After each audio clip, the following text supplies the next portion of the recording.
right, hello and welcome to another episode of the Long Ball Football Podcast, a weekly podcast by two brothers about all things football in Portugal. You're listening to myself, Albert, and following on from the success of our recent podcast in Barney's absence with guests, it's another fantastic guest-filled show. Firstly, following the success of his debut just a few weeks ago, Andrew Batista is back. Andrew, thanks so much for coming on again. How are you? Yeah, very good. Thanks for having me. And we are delighted to be joined once again by Mr. Tom Kunda from Portugal.net. Tom, another rare appearance on the show, but another very welcome one. Thank you for giving us your time. Well, thanks for asking me on. I always love coming and talking about Portuguese football, and what better place to do it than the Long Ball Football Podcast? It's very kind. And we'll get stuck straight into it because I know, Tom, you're very keen to talk about sporting, and I'm sure everyone's aware of your allegiances to sporting and how keen you are to talk about how well they're playing, which I'm very pleased about because as Andrew can attest to, I personally am starting to run out of things to say about sporting. So I'm very pleased to have someone who's enthusiastic to talk about how well they are. Obviously, they started off the weekend with a wonderful result, 3-0 away at Estoril. I believe their third win in a row by a 3-0 margin, so they're making something of a habit of it. Their seventh consecutive win of the season, 21 points, 25 goals scored, still only 2 goals conceded in the whole season. I will, of course, let you kick off, Tom, because you must be absolutely delighted with the way things are going. The thing I'm interested to get your take on is, where do you see them dropping points, if at all, anywhere this season? Because the form that they're in is frightening, it's formidable, and it's a pleasure to watch. Yeah, well, I'll try not to use up my whole, 50-minute allocation of the show talking about sporting. But yeah, actually, I'm glad just the way you ended that little intro there, Albert. An absolute pleasure to watch. And I think that's the thing which really stands out for me. This sporting team. I love watching good football. It's not just sporting. I loved watching, for example, the first. Benfica team of Jorge Jesus is that first Benfica incarnation. It's just such good football. I just love watching that team. I love the Andre Villas-Boas team of Porto. If you love football, you've got to love these teams. And of course, Mourinho's Porto. And of course, the big question now with Sporting is, can they kind of be talked about in the same breath? Because if they keep going on as they are, then, they're really going to be one of the most, talked about teams in recent years, I think, in Portugal. Because just talking with quite a few of my friends here, sporting friends, and we're all in agreement. This is the best sporting side I've seen in my lifetime, without a doubt. Wow. I've been living in Portugal for 30 years, and there's no doubt about it. It's really difficult to find any weaknesses, but just the way Amorim's got them so well organised. One player's injured, another player comes in, knows exactly what to do. They've got, obviously, Vitor Gyökeres is a star player, but they've got kind of lots of star players and no star players, if you get what I mean. It's a really good unit. It's a really good team unit. And for instance, the game on Friday, I think just exemplified that.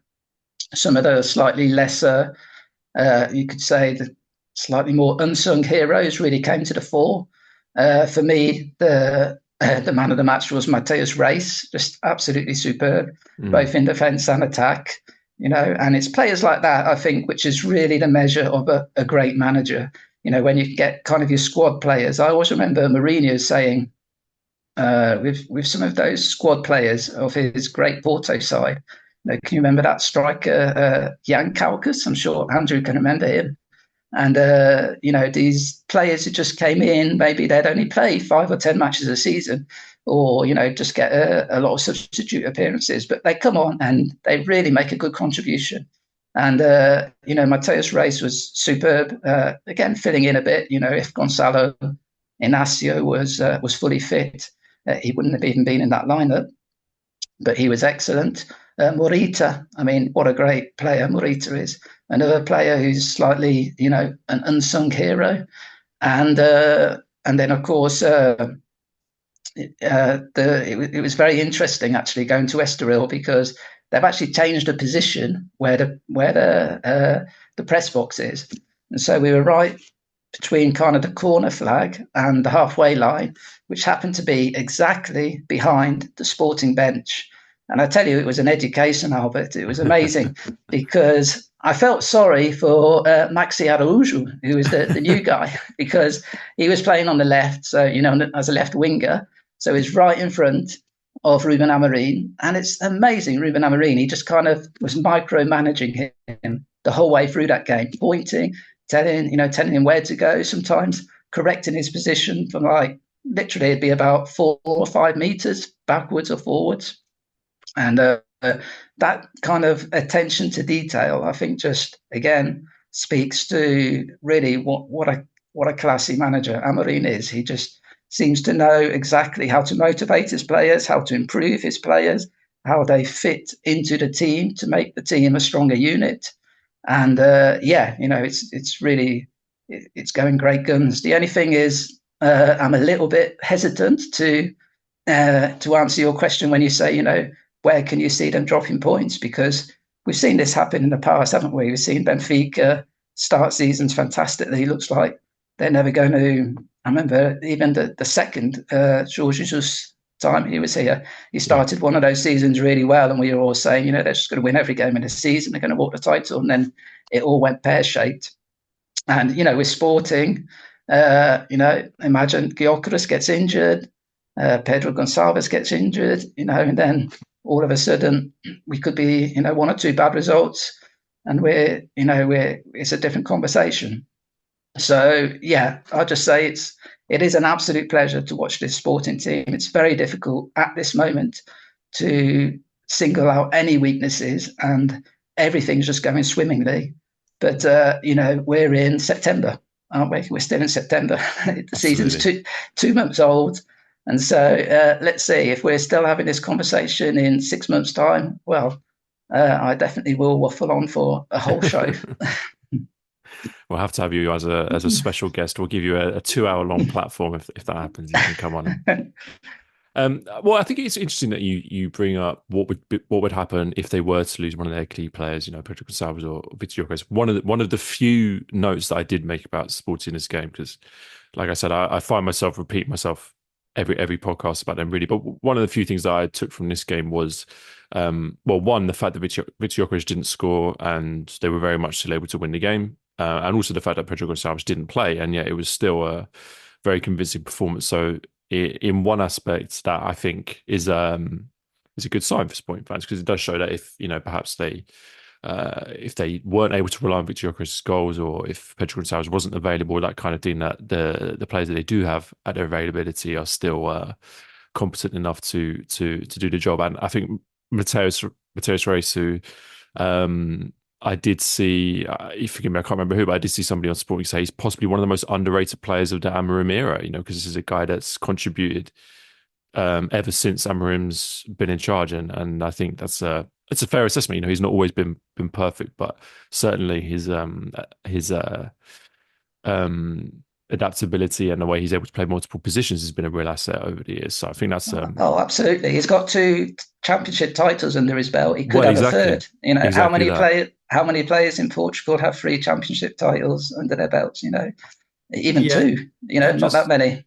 And just that little skill for the Jenny goal, that skill he does. He passes the ball through. I mean, he's one of those players that he can do something like that. And he's a guy that plays in defense, but he's got that sort of something about him that's really, really good. He has a bit of a temper, and he's had some issues. I think that's what makes him really good. It's that sort of passion, and really, really good player. I completely agree. I wonder, actually, I was going to come onto this point towards the end of the discussion, but I think it might be worth coming on to now, because when I was listening to you talk, Tom, one thing I was interested to get your perspective on was kind of, it sounds like a simple question, but where this change in Sporting's fortunes has come from in a wider sense, not just in terms of, they brought in Ruben Amorim, but obviously so much was made of the fact that Sporting went 20 years without a title, and I think it's also fair to say that there were very few times when they were close within that period. So it was a long period where Sporting were were out of the title conversation completely. And obviously, this change that we've seen since 2019 has been profound, really. And that doesn't come overnight, and it doesn't come from one decision like bringing a new manager in. The reason I wanted to bring this up is because Ruben Amorim actually gave quite an interesting interview after the game. He was actually asked a slightly on a slightly different topic. He was asked if he thought that the overall quality of the Portuguese league was going down in terms of the opposition. You know, not in terms of Sporting, but in terms of the teams that they were playing. He gave a really interesting response. I've got his quote written down here because it relates to managers, where he says, there are many clubs that do not make plans with the coaches who are already building their squads during the pre-season. Portuguese coaches suffer a lot when clubs are planning and signing players and they're arriving every week and they don't have 2 weeks to work on the tactical side of the team. And he used Felipe Martins as an example. Felipe Martins, with the quality that he has as a coach, left while the club was constantly looking for players. And on the one hand, I think that's an interesting quote because he's talking about smaller teams who perhaps, we think about the managerial merry-go-round about how clubs are not building their teams around managers, and they're not bringing managers in and giving them a long time to build a team. They're not bringing in managers who are given the trust and the responsibility to necessarily sign the players. The reason I think that relates to Amorim is because when I look at Sporting under Amorim, I think that's the complete antithesis, and it shows Sporting who have really recognised the kind of, not necessarily modern, but I think the way that all the best teams are run today, really, in the world, is you look at it as there's a bigger picture.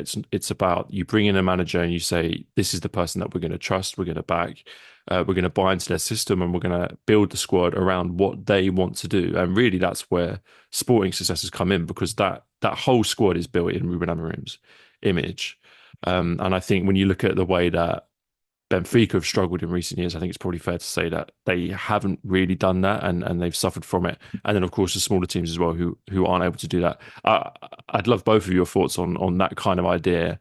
Andrew, I'll come to you first. I mean, it's obviously an easy thing to say, but then I guess perhaps on the other hand, you have to say it's difficult for Portuguese clubs to perhaps do that and implement those systems when they're not on at the top of the food chain in terms of sort of European football and all that kind of thing.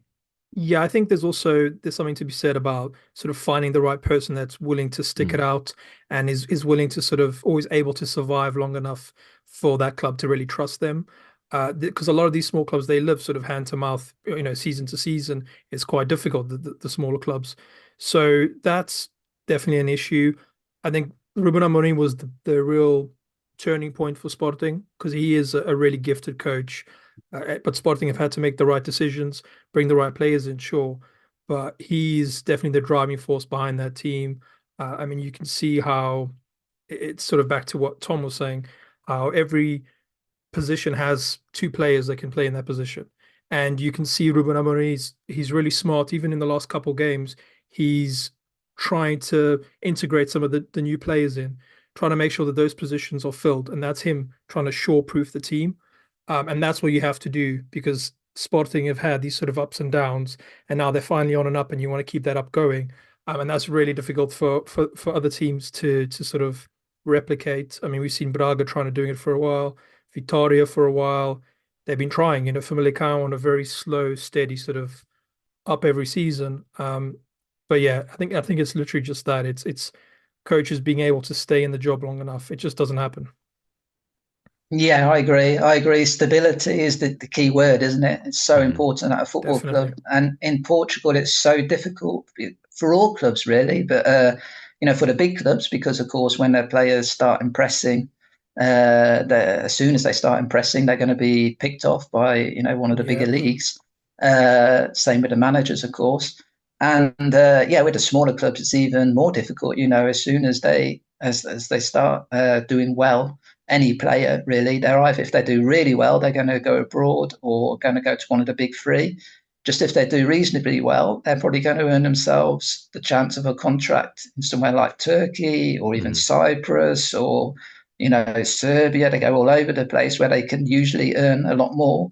A lot of it is down to finance, of course, a lot more than they can in Portugal. Yeah, I'm glad you you picked up on that press conference, Albert, because yeah, it was really interesting, wasn't it? What he was saying, what Ruben Amorim was saying, and it's a lot of people are quite concerned in Portugal, and they're saying the gap between the big three basically, and I suppose you can then put Braga and Guimarães as in their own little band, and the rest does seem to be getting a lot bigger and worryingly big in some instances. But again, I think that might, like Amorim was saying, players, these smaller clubs, they're kind of receiving players and players are leaving right up until the end of August, and so it does make it really difficult to compete. Perhaps hopefully, and I'm quite sure in 2 or 3 months, a lot of these teams will start looking better and playing better as well and being more competitive because,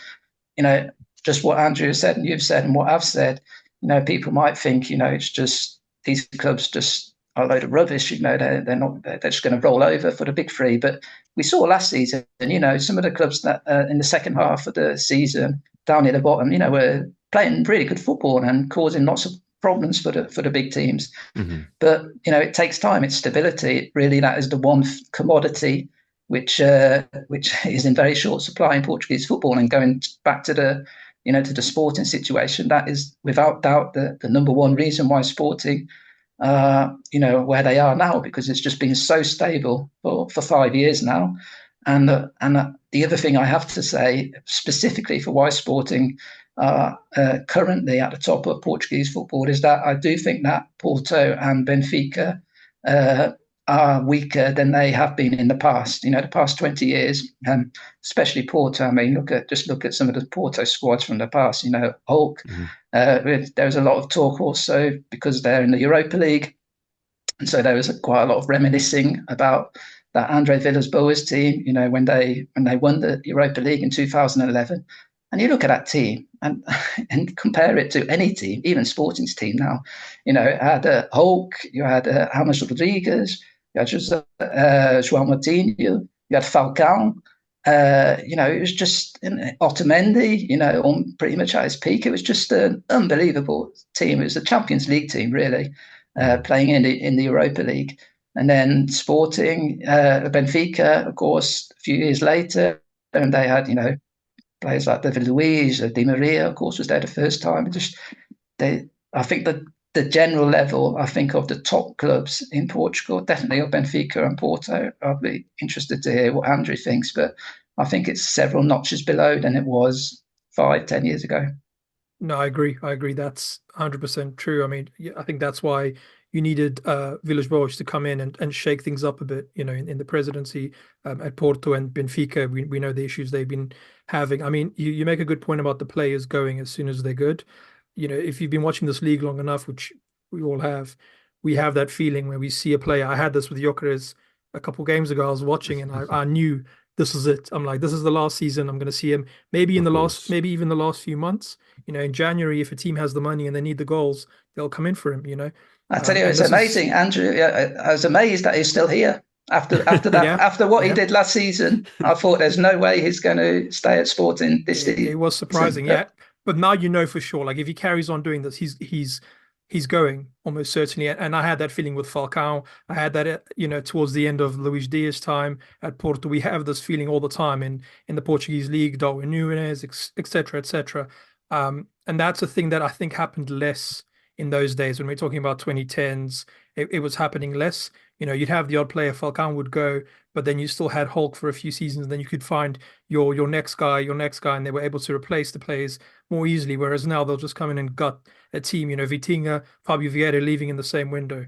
Taremi, Evan Nilsson leaving in the same window. This is the kind of stuff that happens, and it's difficult to sort of stay on top of that and replace as you go as easily as it was before. Yeah, I think it's really interesting to hear what you guys are saying. And I think that's, probably why Sporting have had the success they had, because in many ways they've been able to avoid that exodus of key players in the last sort of 5 or 6 years. I was just trying to think as you were speaking, Andrew, which would you say are the kind of the biggest sales that Sporting have made since they won that first league title under Ruben Amorim? And it comes to mind maybe Pedro Porro, maybe Palhinha. Yeah.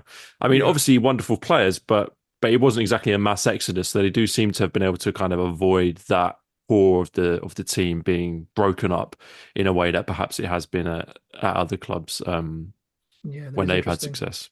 Yeah, so yeah, it's yeah, it feels like this kind of sports success is I was going to say it feels like a moment, but it's quite a long moment, and I do think it has lasted for quite a few years, and that's why I think it is worth looking at really, because it's not just a flash in the pan. It's not just a case of stumbling upon this perfect set of players and getting this burst of success, and then the bubble bursts and it all goes away. It has been sustained, and they have been able to a lot of the time either keep hold of key players or replace the players that they've lost. So it's a very interesting case study, and it is interesting to look at a team because, as you say, I can.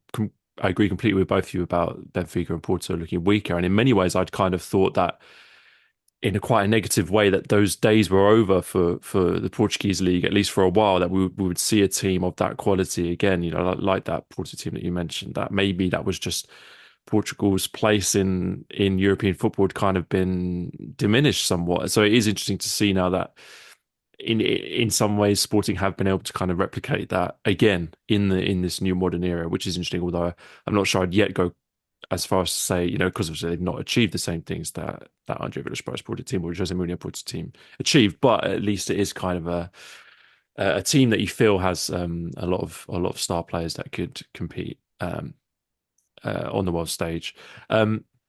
Let's make the jump then to the other side of Lisbon to Estoril, because I do want to talk about Estoril somewhat, although it is a slightly different story for them.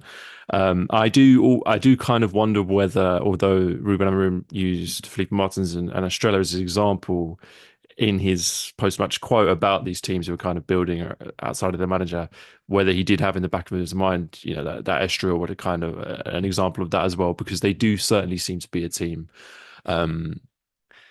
If how can I put it, at the early stages of potential stability, which I think is a diplomatic way to put it. They, and they did make an interesting managerial appointment in the summer, and I think that it was an appointment which suggested that this was a team with ambition in a way, because they had Vasco Seabra there, who I thought had done a great job, and they could have absolutely kept him. I'm sure he would have happily stayed. They chose not to do that. They chose to allow him to leave and bring in someone who I guess in Ian Cathro that they would have hoped would bring in new ideas and would unlock some kind of something different that would take them to another level. And of course, it is noteworthy that they brought in a manager from outside of Portugal. Definitely suggests that they saw something in him that they hope will grow as the season goes on. That said, I don't think they've shown that quite yet. They've flattered to deceive, in my opinion. And I did look at Ian Cathro's comments post game. I have to say, it's the wrong thing to say. I'm very disappointed at how good he is at speaking Portuguese, because I did hope it would be another manager where he would just be speaking in English and I'd be able to understand his post match press conferences. But alas, he does it in Portuguese. But he did say, he had some complaints about the first goal. It's saying, oh well, that we conceded the first goal when one of our players on the floor. I don't think they can really have any complaints about that. And he did suggest that they improved in the second half, which perhaps they did. But my point is that we're not, we didn't see anywhere near enough from them in this game to suggest that they were capable of impacting a game against a club like Sporting. And I don't think we've seen that at any point so far this season, that this is a team yet capable of troubling the league. I'll come to you, Andrew, first on Estoril, just because I think there is perhaps potential for them to improve, but I'm not filled with confidence when I look at them. I don't necessarily. I mean, they do have one or two interesting players, good players with quality, and they have shown, for example, in last week against Rio Ave when they came back from 2-0 down, that they're capable of creating chances and scoring goals. But at the moment, I'm not particularly convinced with them, and I don't feel that optimistic. Yeah, I have to agree. Excuse me. I have to agree. I do think they improved a bit in the second half, but nowhere near enough. They have had some good results. I watched them against Nacional, where they were completely dominated in that game, and they found a way to win it. And I think that's probably how he's going to set up most of the time, is just to sort of set up to frustrate and then try and find something. I'm not quite sure what the idea is there. Against Sporting was always going to be difficult, but he's getting results elsewhere. So I think it's one of those things where it's early on. It is still September as well. Hmm. So we'll see how he's doing by the time we get to Christmas. But yeah, I think they haven't been super impressive, but they're getting points on the board, and that's all he's going to care about, and that's all they'll care about really. I don't think Absolutely. it's sustainable though. I don't think it's sustainable, but we'll see. Yeah. Tom, I don't know how much of Estoril you've seen this season, but it was obviously a kind of interesting managerial appointment over the summer. I don't know whether you think it's whether perhaps Ian Cathrow's walked into a tougher job than maybe he expected, perhaps. I'm not sure. I must admit, I've got a slightly different take to you two Hmm. on Estoril. I did see their first game of the season against Santa Clara in the stadium. Then I was there on Friday as well. And I think even though they lost, to Sporting, I think there was a vast improvement in their play. That they actually played pretty well in the second half. Okay, maybe Sporting took a little bit their foot off the pedal. They've got the Champions League game tomorrow, but they played some nice football in the second half, and they, pretty much contained Sporting. Didn't really have many chances at all in the second half, and I thought they improved a lot. And again, we have to remember Estoril last season. They had some fantastic players, didn't they? And Hmm. they all left. Rodrigo Gomez, Yeah. João Marques. Rafik That Gaitan. it's Rafika Gaitan, exactly. They, all over the place. They had a really good team. Matias Fernandez, of course, and and so, and even so, we have to remember Vasco Seabra. They did struggle for a lot of last season. They looked Hmm. like they were kind of flirting with relegation at one stage. And so it's quite a big ask for Ian Cathro to come in against Santa Clara. First game of the season, they were awful, to Hmm. say absolutely terrible. And then I can't remember their next game again. They didn't improve much, but yeah, I think they've been steadily improving, and I think there's something there. I think I agree with Andrew exactly that. He's probably looked at it now and he's thinking we just got to get some results on the board. And they looked, I think, very well organised in that second half. They looked like they knew what they were going to do, and they've got some decent players. Holsgrove, when he's back, of course, we have to remember also on Friday they had Shecker and Joao Carvalho, two of their most experienced, most important midfielders, were out injured. And so when those two are back, and with Holsgrove, they could have quite an interesting midfield there. So I'm a little bit more optimistic about Estoril, how they might do. Strangely enough, after just being beaten 3-0, than I was before that game. I think they'll be okay this season. Okay. I feel enthused by your positivity, and I think I, as a non-Estoril fan, have just my judgment is still clouded by just how profoundly terrible they were in that opening game, which I sat through in full, and I thought these guys are in trouble. But I will make it now my mission to watch their next game in full at the weekend, and I'm sure I'll see some improvement. Let's talk about another game, and we talked about sport for quite a long time. Let's talk about Benfica, because Bruno Lage's start to life at Benfica continued to be a positive one. They brushed past Gil Vicente 5-1, their biggest win of the season so far. Gil Vicente did take the lead, but Benfica quickly turned the game around to win the game beyond any doubt. Tom, look, obviously you've watched Benfica quite a lot this season. I'm intrigued, even in the early stages of uh, Bruno Lage's sitting in charge. Have you seen much how much of a change have you seen in Benfica? Because even just to my eye, they do seem to be playing with a lot more positivity and confidence. Yeah, yeah. I think a lot of it just comes down to the atmosphere around the club, because it just turned completely toxic, hadn't it? Really, with Roger Smith, it was a big surprise, really. I think for everybody that he was still, in charge of Benfica at the start of the season. It seems like Rui Costa was possibly the only person in Portugal who thought that was a good idea. The crowd, just the fans had completely turned on him. Of course, there were some quite ugly scenes at the end of last season, and so it's a huge risk, really, keeping him. And then, obviously, first bad results of the season, they, just became completely untenable for Schmidt to stay. But some of his decisions throughout most of last season and at the start of this season, really difficult to fathom. Just picking the same 11, doing the same things. What's that definition of madness? Doing the same thing time and again and expecting different outcomes, because he just, practically picked the same players, relied on the same players, didn't make any substitutions or made them in 88th minute or 89th minute. He had his favourites who he always seemed to pick. And Bruno Lage has come in, he's just shaking things up. He's just put players in the positions, in their logical positions, which doesn't seem to be rocket science. But obviously he must have had his reasons. Roger Smith, because he did brilliantly in his first season, but it was really difficult to understand what was going on at Benfica. I think what most people recognised, even though they struggled at the start of the season, is they've got a fantastic squad. And I think Bruno Lage has just pretty much confirmed that, because they've been, pretty good these last 4 games, I'd say, without really being that cohesive. Of course, he hasn't had much time to do much training, because it's been weekend, midweek football since he's been there. And then there was the international break when he came, and then Benfica probably only have about 10 or 15% of their squad at the training centre when it's the internationals come around. And so, we haven't really seen, you can't really say this is the Bruno Lage way of playing yet. I think we might have to wait, a whole month or 2 before we can really do that. But, you can't argue with the results so far. And I think it's just confirmed what most people thought, that Benfica have a really fantastically assembled squad. Whatever you think about their slightly haywire transfer policy, it has resulted in a very strong squad.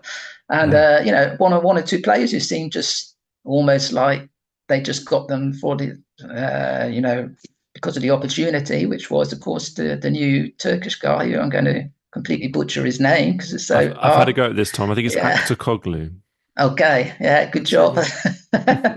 Good job. Yeah, he looks great, because of course losing Rafa was a huge hole that left in that Benfica team, but he just seems to have filled it nicely. In some ways, same kind of player, lots of pace, but perhaps a bit more of a finisher. Well, Rafa he scored quite a few goals, didn't he? So they're looking quite good now, Benfica. But I think that if you ask me what the biggest change is between this Lage team and the Schmidt Benfica team, it's just the whole atmosphere around the squad and the fans and the atmosphere in the ground. You can tell it was just, you went there, the dying embers of the Roger Smith, and it was just, there's real tension in the air, and you saw the fans were just kind of waiting for a reason to start booing the team. Whereas now it's completely the opposite. Against Santa Clara, against Gil Vicente, both games they went 1-0 down.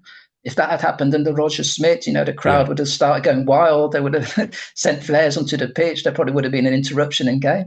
What was their reaction this time? They just got right behind the team, started cheering them, and Benfica, that does make a difference. It's a bit of a cliche, isn't it? 12th man, but if the players feel that the fans are behind them, they're willing them to turn things around, to win the game, to attack the opposition. That's what they do. And so, it's looking quite good for Benfica. As I say, not playing brilliant football at the moment, but if they keep clocking up the wins, that's going to improve their confidence. And let's see what they're going to be like in a month or 2.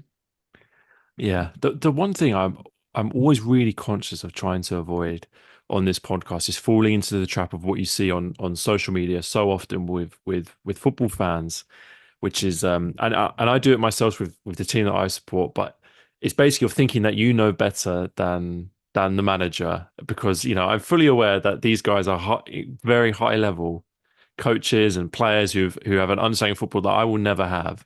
So I always try and avoid that. But I completely agree with what you say, Tom, when the solution does just, for Benfica, just seems so simple, which is of just playing players in their best position. And it seems like that's been really effective from Bruno Lage so far this season. And I do wonder whether it really is as simple as that, which if it is, I think doesn't look great for Roger Schmidt. But as you say, he's turned things around really well, and definitely, I mean, from watching this game, the one thing I was thinking of was all of a sudden Benfica's squad does look absolutely fantastic. Like there's so many good players that started in starting 11, and then of course came off from the bench. I mean, we saw uh like Prestiani and Rollheiser and striker his name I forgot, but so many great players coming off the bench. Um, Andrew, obviously, last time you came on, we spoke about who would be the next Benfica manager. We didn't know for sure, but I think at the time we kind of all felt at least that it would be someone, someone that knew the club, and I think Bruno Lage was even at that point a bit of a favorite candidate when he was appointed. I did. Part of me did think, has he just been brought in because he's a bit of a yes man and he's gonna appease the owners? Of course, that might be very harsh. I'm aware that he's a very high level coach, and he's got at this early stage of the season the team playing well. But now I look at Benfica and I think there's actually another level that they could unlock with the players that they've got available to them, and if they can get, as Tom said, the crowd back on side and get the fans back on side and get the players motivated again.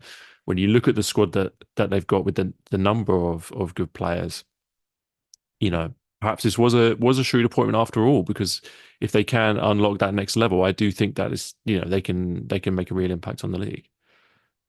Yeah, I mean, Bruno Lage is definitely a very good manager. We know that. But I think they needed to sort of appease the fans, which is sort of what we spoke about last time I was Yeah, on. And they brought someone in that would remind them of a good time, the good time yeah, that they did have.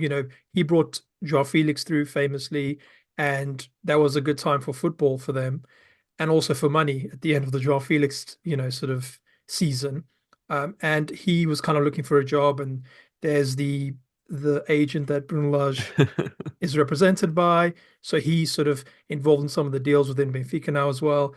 But I do think it's the right appointment because he is playing the kind of football that we know that those fans want to see.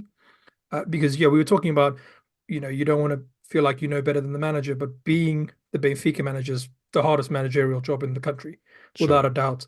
And that's why Roger Schmidt found it so hard to sort of bring it back, because once you lose it Yeah. with that fan base, it's so difficult to bring it back. But so Bruno Lage has definitely got something going. I will agree that they're not as cohesive as they should be. They let teams play, and in the Gil Vicente game especially, Gil Vicente were really good. They were really, really good.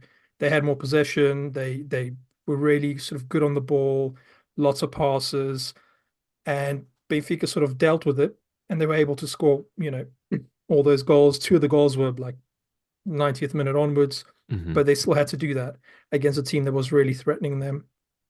So yeah, I think the Bruno Lage appointment's working so far, and we'll see in a month's time, like Tom says, if they're sort of playing that football that we think he can get them playing.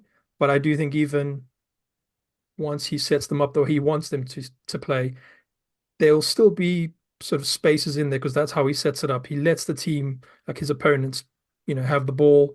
I'm also not super convinced by Antonio Silva myself. I know there's a Yeah. lot of people that really like him, and I think there's sort of a good centre back in there, but he makes quite a few mistakes, and you need him to be a bit better. But Otamendi's still going somehow, and he's still playing really well. And generally, their team's really good. There's guys on the bench we're not too sure of, but they look good. Leandro Barredo is one of them. I think he's Mm. he's a real sort of gem. But yeah, and just one funny thing about that game, I don't know if you noticed when Aktürkoğlu scored. You know that the sort of stadium announcer does the like he says the number and then they say the name, Yeah. and they butchered it every time. They didn't get it right once. It was 17 and then a different word every single time. And that was quite funny. I don't know if you guys heard that, but yeah, it really made me chuckle. It seems Uh, like everyone's struggling with that name. Maybe they need to come up with some kind of nickname for him. Poor guy. Let's talk about Gil Vicente because I think you're absolutely spot on to point out how good they were, and I think they got off to a slightly slow start this season. They didn't get great results in their early games, but they have. I think they've been improving game on game, and especially with players. And we saw the quality that they have in the goal that they scored with Fujimoto, who pulls off. Um, a pass that very few players will see, yet alone be able to actually execute. And they were able to score that way, and they have a lot of good quality in the squad, and also a manager in Bruno Pinheiro who. Um, there was a time when he had a kind of slight reputation around him in Portugal. I think it's kind of easy to forget. He spent some time in Qatar, I believe, so he's been away for a little while. But um, this with so much going on at the beginning of the season, I always find it easy to overlook teams, and it's hard to get your bearings on where different teams are at. But I'm starting to be convinced by Gil Vicente, especially that they have got some quality players and a good manager. And I don't know if either of you agree. I'll start with you, Tom, but whether you think that they're kind of there's the foundations there for an interesting team and with some good signings and good football, and especially if they're able to make a decent impact against Benfica, then why shouldn't they be able to do the same against teams more around their level? Yeah, absolutely. I mean, this game ended 5-1, but it was no way a 5-1 Yeah, game. That was so, it's just a game where the scoreline didn't match what happened on the pitch at all. Yeah, Andrew's right. Really, really impressive the way Gil Vicente took the game to Benfica. I'll tell you what really impressed me was the number of players they committed forward, throughout the match, especially the first half. They were coming forward like 5, 6 players. You very rarely see that when a so-called small team, goes to play against Benfica, and they just usually try and hit them on the break. But they were pushing up the field, really good, organised football. Fujimoto, oh my God, what a performance! I mean, yeah, he's just got better and better season on season. I was looking at his numbers. I didn't memorize them actually, but I think his first season he scored something like 2 goals and maybe 3 or 4 assists. His next season, I think he almost doubled that. And this season, he's started on fire. I think he scored a hat trick, didn't he, the other week? And yeah, maybe he scored 2 more. He's got 4 or 5 goals. I don't know, but he was really good this game. There was parts of that first half where he was just like running it. And this is coming up against players like Coxu, who's pretty much a world class player, and he was just almost running the show. Like you said, that pass for Felix Correa, and he's also a really good player as well. Correa, he caused a lot of problems for Benfica. So yeah, it's unusual, isn't it? Coming out of a game losing 5-1, but a lot of positives. There are a lot of positives for that game, and I agree with you, Bruno Pinheiro. And maybe it's a little bit like we were talking about before, and stability. If they can get stability, if they can keep that squad together, because that.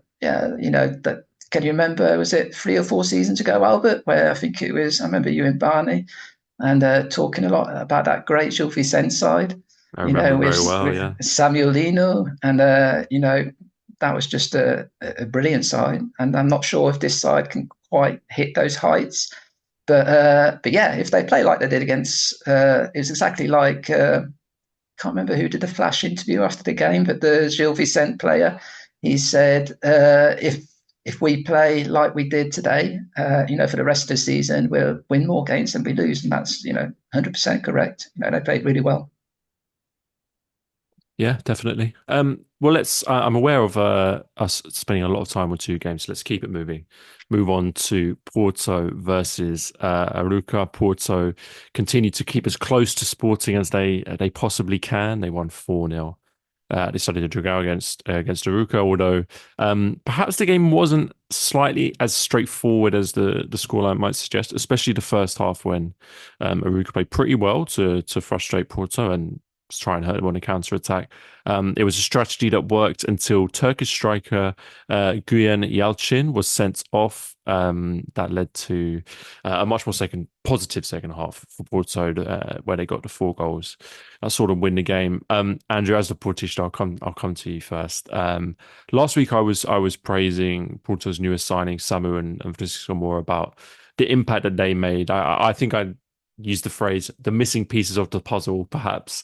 I think they both did very well in this game as well. And yeah, I think two subtle additions to the side which make a real difference. And I think they will make a big impact on Porto. And based on the evidence of this game and I think last weekend's game, I think they make Porto a complete side, I would say. Yeah, I think the important thing for Vitor Bruno is to keep on integrating his new signings, making sure they're performing well. Samu, Francisco Moura, and Dennis Gould, who also scored, 2 goals in 2 games for him. And then Fabio Vieira, it's the first time we saw him sort of come on. I think that's sort of what Vitor Bruno is trying to do, is just to see exactly how all these pieces fit together. I think there's a slight imbalance in the midfield that needs to be addressed. They're not sort of creating enough chances through the middle, I think. And Nico Gonzalez is a good player, but he's not like a chance creator. And I think Fabio Vieira will probably fix that a bit. Hmm. But then who do you lose? Do you lose Vasco Souza? Do you keep Nico Gonzalez, play him a bit deeper? So that's a question he'll have to answer. But overall, I mean, Francisco Moura has been really good because it's been such a problem position and he has Yeah. played really well. And Samu, I mean, I think it's 4 now or 5 goals. Yeah, four. Yeah, yeah. 4 goals. So good. He's a classic striker. He's up there. He's big. Hmm. He's always, putting himself about. He's being sort of annoying to the defenders. That's what you need, and he's doing it really well. But you're right about the Aroca game. That first half was difficult. They were set up to sort of frustrate, and they did that. And once the red card happens, then you have to play a whole half, you know, against 11. That's really difficult. And you could see straight away what Vitor Bruno was thinking. He brings on Dennis Gould, changes it to a 4-2-4, and now we're cooking. And that's, the rest of the game, it's just, attack versus defense pretty much. Yeah, I did feel a little bit for Aruka manager. I've written down his name this week, Gonzalo Garcia, because I haven't been able to remember it all season. Gonzalo Garcia, he kind of said after the game that the red card changed the game, and they played very well in the first half, which I do completely agree with. Especially as they go into this game as the underdog, so they're always going to have to grind out something if they were going to get anything from the game. However, I don't think there can be really any complaints on the sending off itself, which was No, pretty stupid. It wasn't really good enough. Tom, I'm interested to ask you about Porto actually, because obviously you've spent the last few seasons watching Porto with two kind of talismans at the helm in Sergio Conceição and Pinto da Costa. Obviously, it's all changed very quickly. I'm just interested to get your thoughts on how you've seen that transition so far, because I think one thing that maybe me and Andrew discussed before, and I've discussed on recent weeks in the podcast, is that it does seem like that transition is gone fairly well so far, and perhaps there's good performances and the success on the pitch has come quicker than it could have. I think it's important not to underestimate just how big a change it has been, and that really could have been quite destabilizing for Porto. But you see other teams when they lose big talismanic managers and stuff like that take maybe even seasons to recover. So that the signs so far are very good, and like I was saying, especially when they got some new signings through the door, it does seem like a lot of those signings are ready to make an impact as well, which is all very positive. 42 years, Albert. That's how long Pinto da Costa was Of at the course, helm. yeah, of So course. he's, you could argue, he's perhaps the most important figure in Portuguese football over the last half Yeah, century. You yeah. really can't definitely. underestimate what impact he had, on the whole of Portuguese football, but Porto especially. He just made that club basically. For all his sins and for all the controversies, you can't argue with the fact that he was just a huge, he's synonymous with the club itself. And so it's a massive thing, really, just for him not to be the president anymore. And it's also interesting because it's a completely different style of presidency. Andrew Villas-Boas is much more kind of urbane, much less confrontational. He's already brought in all sorts of new kind of, if you're cynical, you might say they're gimmicks. If you're a bit more forward thinking or optimistic, you might say, he's just trying to modernize the club and in some ways it's been quite a nice breath of fresh air, I think, to Portuguese football. One thing, for instance, I've never seen this in Portuguese football. At the end of games, they do a little on-pitch interview, into the microphone in front of the whole crowd. So it was Fabio Vieira.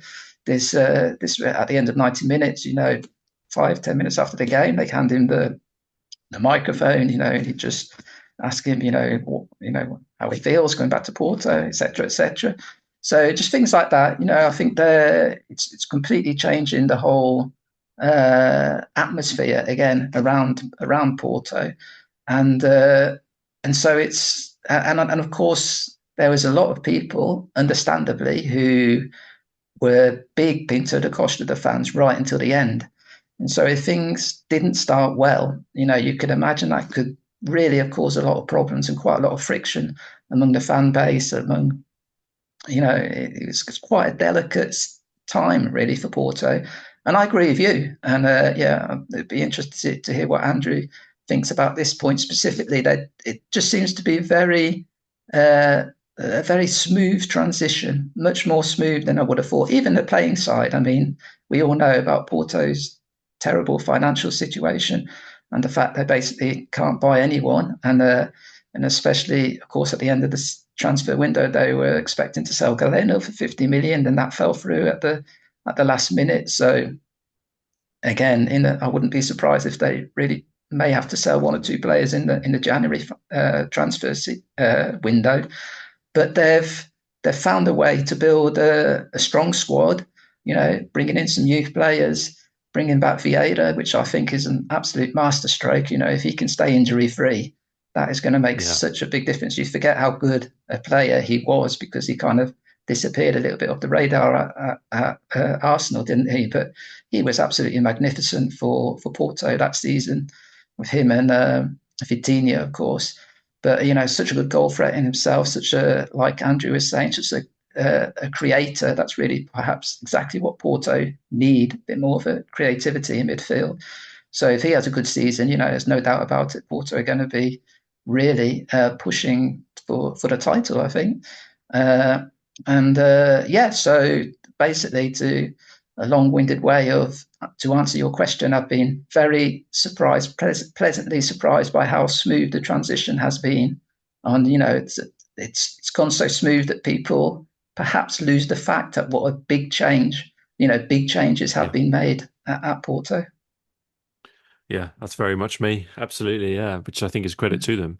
And I'll just end the discussion of this game on one of the more intriguing topics of conversation I saw this week, which is Vita Bruno's shorts, which he says he will not be changing into the trousers. And I think, as a fellow superstitious man, I'd say keep them on as long as you're winning. Let's try and squeeze in a couple more games. So I think there's a couple more interesting games to talk about before we end the episode. And let's touch on Braga versus Real Ave because it was obviously a big win for Braga against a potentially tricky Real Ave side. They won 4-0. Important for them, I think, to get another consecutive league win after they had that kind of blip of 2 games without a win not that long ago. Also during the week they played a fairly unconvincing Europa League game against Maccabi Tel Aviv, a pretty remarkable game where they played, I thought, quite poorly and trailed most of the game and then really bailed themselves out with 2 miraculous stoppage time goals to actually win the game. But I think the word that has kind of stuck in my mind with Braga recently is unconvincing. Since kind of Carlos Carvalhal's come in, and I remain unconvinced. Andrew, I wonder how you feel about that, how you feel about Braga at the moment, especially although after this game, perhaps it will alleviate some of that skepticism. I mean, Braga, for me, this season, I've been trying to figure out exactly if they're going to be really good, be bad. It's hard to tell. Carvajal coming back, he had the humility to come back because usually they don't come back. The Portuguese coaches that sort of go off and try and do something else. He's come back to the same team. We know he's a good manager. I think Rio Ave made it easy for them. It was quite a one-sided game. There's some good Mm. players on that team. Obviously, we know Ricardo Horta is really good. We know Bruma. We've known them for a while. Ismail Garbi, never heard of him, My but first time watching he him as well, yeah. he really is such an impressive player. Mm. He's really good. He got that goal. So there's some good plays in there. We know that Rodrigo Salazar is still around. They've got a pretty good defense. They've got a goalkeeper who I've always had a sort of soft spot for him, even though Mhm. he's a bit out there in Mateus. But uh, yeah, they're a decent team. I don't think they'll be as good as they were last season. I see a lot of cracks in that team. I think you can see them struggling. They didn't struggle against Rio Ave, but if they get a team like that's sort of halfway decent, or even like Gil Vicente, if they play the way they played against Benfica, Mhm. I think Braga are really struggling. So yeah, I'm not super convinced. I don't want to be really negative about it, but I I don't think that 4-0 win against Rio Ave really tells us much because I don't think Rio Ave are very good in that game. Yeah, I do still feel like we learned more about them from those games against the likes of Maccabi Tel Aviv and obviously the Media Derby, which they lost. And so I think there's still issues there. Although, as you say, the emergence of Garbi is fantastic and gives us the mouth-watering prospect of a Braga starting 11 with Gorby and Garbi, which is and Gabri. exactly, Gabri, yeah. which is quite, yeah. I look forward to that. Tom, what do you make of Braga? Because obviously, I mean, I haven't spoken to you since they got rid of Daniel Souza, which I thought was at the time seemed like a very bizarre situation. But yeah, again, I mean, what do you make of them this season? Because I feel like we're always waiting for Braga to turn that corner and find that consistency and find that just that cohesiveness, which is going to allow them to kick on to just a slightly different level. And it just always feels like they perhaps taking, two steps forward, one step back, that kind of thing. Maybe, yeah. I always find it a bit on the Daniel Souza sacking. I always find it a bit difficult to criticize Antonio Salvador because what he's done at that club has been really Of remarkable. course, yeah, of course. There was a really good tweet. I'm forgetting who originally tweeted it, but your guest last week, Philip Melo, was it? He Yes, retweeted yeah. it, which was so. The tweet was it showed the winner of the Portuguese league. If you take out the big three, since 1934 or whatever, since the first one. So it's a really interesting tweet. And so no Benfica, no Porto, no Sporting. Who finishes? Who wins the league? Because of course we all know only two clubs have actually won the league apart from those three. And for instance, Braga, you saw Braga appeared once or twice, I think in the 60s and in the 70s. But then in the last 20 years, it's basically Braga every time, And so you really can't underestimate how he's built up that team. And he's done it really impressively, in my point of view, bit by bit, slowly, incremental improvements, season on season. So it seemed a bit of a strange decision, sacking Daniel Souza, and you had to feel a bit sorry for him, after just one league game. But, I wouldn't necessarily say that was a wrong decision. Let's wait and see. As for this current Braga side, yeah, I think they're a bit unbalanced. They've got some great midfielders. You just named quite a lot of them there. And I mean, this Gabri Martinez, who can you remember the game against Moreirense? He scored an absolute stormer and he was brilliant that game. Then he was out of the team. And then Carlos Cavalier has really mixed it up almost every game. He's made 3 or 4 changes. And so I guess that's him. I don't know if he's trying to send a message out saying you've all got a chance, or if it's him trying to work out what his best starting 11 is. The game against Nacional, I also saw last week, which was the first time I'd seen Garbi. He came on, I think it was his debut. For the last 20 minutes, it was 0-0 when he came on. They ended up winning 3-0. He was involved in all 3 goals. So immediately, you said, wow, this was like an interesting play. And then I didn't actually watch the game yesterday live, but he got man of the match and so scored a goal. So obviously that's quite a player there. I agree with Andrew, though. I think it's something not quite right in that team. I also saw the game in midweek. What a crazy game that was. That could have been like 5-5. And they were a bit lucky, Braga, really, when they were losing 1-0. Maccabi had 2 or 3 absolute gilt-edged chances, which they somehow missed. And then luckily, Braga got the 2 late goals. I actually think Braga, their Achilles heel this season will be their defence, unless they improve it a lot, because it just seems a little bit chaotic. And especially their fullbacks, I've never, to be honest, never been very convinced by Victor Gomez as a defender. He's great going forward, but I don't think he's the best defender. And I think you can say the same about Marin. Is it? Yeah, Marin on the left back. And I was thinking about this the other day, actually. Braga, they had Francisco Moura. They let him go to Famalicão for almost nothing. Last season, he didn't play for Braga. He played for Estoril, but Rodrigo Gomez, who was, you got there 2 absolutely outstanding wing backs. You think if they managed to keep hold of them 2, what a difference that would make to that team. But yeah, I think they've got a good squad. I think Carlos Carvalhal, if he can hit on his best 11, get some consistency there, I can't really see any other team challenging them for fourth. I think Vitoria, they had a great start, but I still think Braga probably got a stronger squad if they get it together. So just before we carry on, just a quick question. So I think I don't really like it when a coach comes back to a team.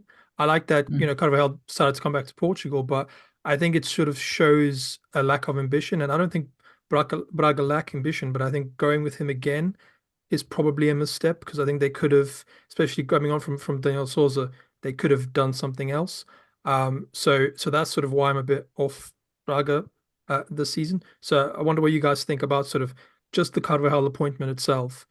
What you guys think about that specific decision that they decided to make? Because I thought it was a Mm. bit of a strange one for me. Yeah, I think I've got no inside information on this, but I think from what I've heard that Salvador decided quite soon that Daniel Souza wasn't the right manager, and so I guess at that time maybe he's scrambling a little bit, seeing who's available. Carlos Carvalhal, he was living in Braga. He's from Braga. He's worked for him before, so apparently also, and it makes sense because of the way it happened. He was sacked on a Sunday. On Monday, Carlos Carvalhal was there. Apparently, they said that Antonio Salvador had contacted him to see if he was available. So I think it's a bit more circumstance than actually planned. Yeah, because you make a good point there. It's interesting that he came in, Carvalhal, straight away. He started choosing the players who were there when he was there last time round. So Gorby, who hadn't had a look in then, came straight back in. Roger, who was on the bench, came straight back in the side. And so, it's like really Carlos Carvalhal Mark too. So yeah, sometimes,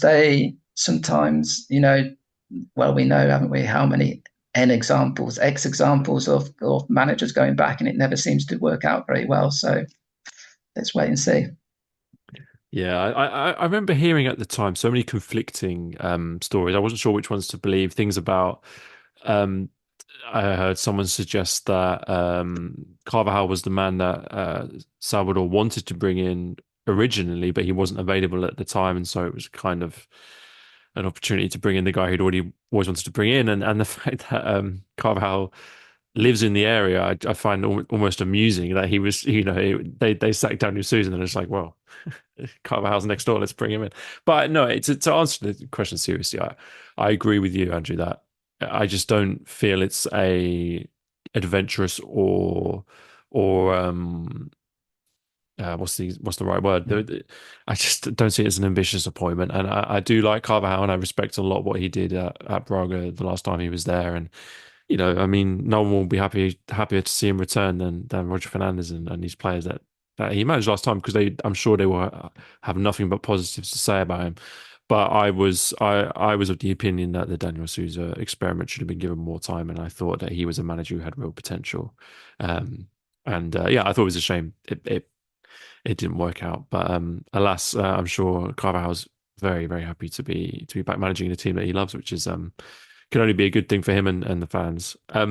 Shall we try and do one last game? Because I think there is one more interesting game to discuss, which is Casapia 1, Vitoria 1. It does bring us nicely onto the other side of the Mino derby. More frustration for Vitoria, who weren't able to bounce back from that disappointing defeat to Porto the weekend before. They had to settle for the 1-1 draw against Casapia. For Casapia, however, it's another part of what I'm looking at as quite a remarkable turnaround to their season, even in this early stage of the season, which saw them lose their opening 3 games of the season, and in a manner which I thought was pretty worrying at the time. Since then, they've won 2 and drawn 2 games. They now sit 8th in the table. They had to be very resilient in this game as well because they came under a lot of pressure from Vitoria throughout, but they held on for a very valuable point and perhaps could have even nicked the winner on another day. Tom, I'll come to you. Just considering what a small club this is, with very limited resources, it's obviously a very good result against a tough side. But even looking at the squad that they've got and the manager that they've got and where they've come from, I'm very impressed actually with the last 4 games that I've seen from them because to get the results in the manner that they have, I think has been very impressive. Yeah, for sure. I mean, they lost, was it Boavista? Was it that first game of the season Yeah, when, we all know what a bit of a state Boavista are in, so that really didn't all go well. So, yeah, I think most people also thought that, Casapia, they must be one of the smallest clubs, in terms of infrastructures in the league. They don't even play their own stadium, of course. yeah, They have to play 80 miles away. And so, yeah, it seemed kind of natural that they'd stick around 1, 2 seasons maybe, and then they'd go back down again. But yeah, I agree with you. You have to be, you have to be impressed with the way they've come back, and yeah, I have to admit, Albert, I can't say an awful lot about them as a team because I haven't actually watched them this season. I didn't get to see this game either. I was actually watching other games, but yeah, those results. I mean, no one would have guessed they would have got 2 draws and 2 wins after their first 2 games, and so yeah, hopefully, they can. I'd just love them to stay in the first division long enough so they mm. can play in their own stadium. There, If they there's could do there's that, that would be a triumph. there's a reason this game is at the end of the running orders because I don't think there's many people out there watching Casemiro games at the weekend. But I mean, I think there are a couple of interesting things to know about Casemiro's game. I mean, obviously the Jose Font was their marquee signing in the summer. He wasn't available in this game. I believe he's injured. But the manager has actually made some interesting decisions. Spanish, I mean, they have a, forgive me, I'm now reading the name out because I can't pronounce it, but they have a Spanish fullback, Gaizka Larrazabal, I believe, who's been another key player, and he was dropped. So the manager's been making big decisions, and these are sort of the team that perhaps will go under the radar, but they seem to be doing some good work down at Casapia, which is good to see.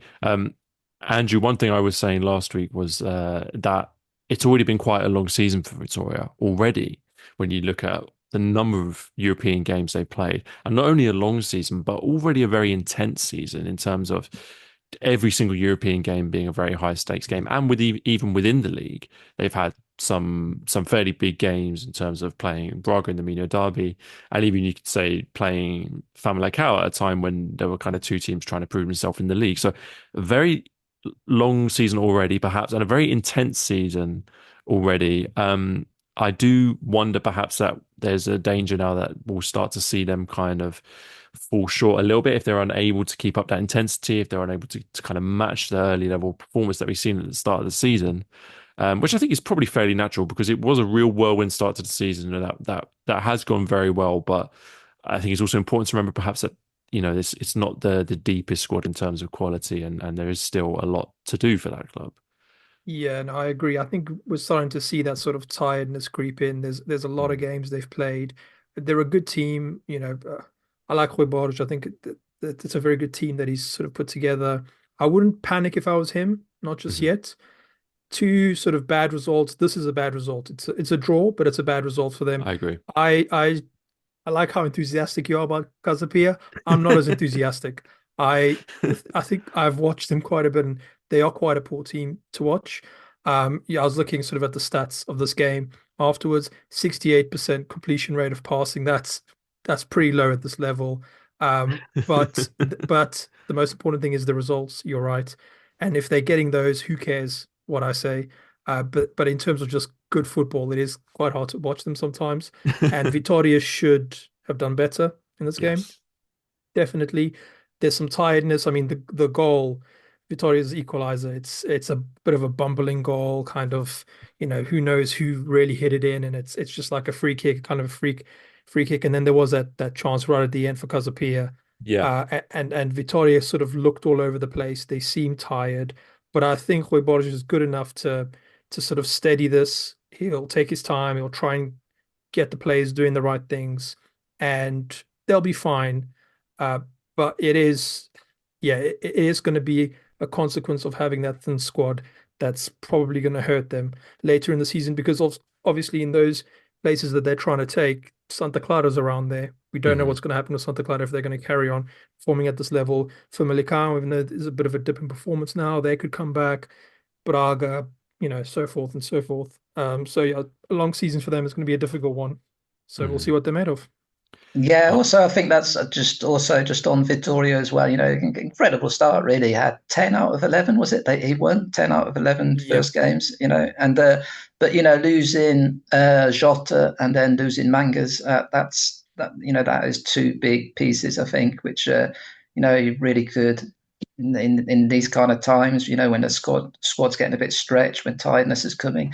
If you lose two of your best players like that, I think that's it's gonna have an effect, isn't it? So it's a bit of a shame that is, because they were looking really really strong at the start of the season. I agree with Andrew. I still think they will bounce back. It's only one or two slightly poorer performances. If you look at it, the big picture, if you said at the start of the season, any Victoria fan would have said, yeah, I'll take that for sure, where they are at the moment. So, but I think just losing those two players has slightly taken the edge, and maybe slightly taken the enthusiasm, that they could really do something special this season, slightly taken the edge of that, I think. Absolutely. I'm happy to accept alternate opinions on Casapier. It's fine. You're talking to a man who was raised on lower league English football, so I do tend to get excited about a team grinding out results. What can I say? But I'll always leave it to the end of the podcast, which I think does bring us nicely to the end of the show, gents. I think we'll leave it there. Before we go, just a massive thank you again to both of you for joining me. Of course, as always, if you look at the description of this podcast, there'll be a link to Andrew's Substack and to the Portugal.net website, where Andrew's also a contributor as well as us. So if you want to follow both the guys who've joined me today, all the info will be down there. Andrew, Tom, thank you so much for joining us. I'm sure we'll see you both on another episode of the Long Ball Podcast very soon. Yeah, thanks a lot, Albert. Yeah, thanks, Albert.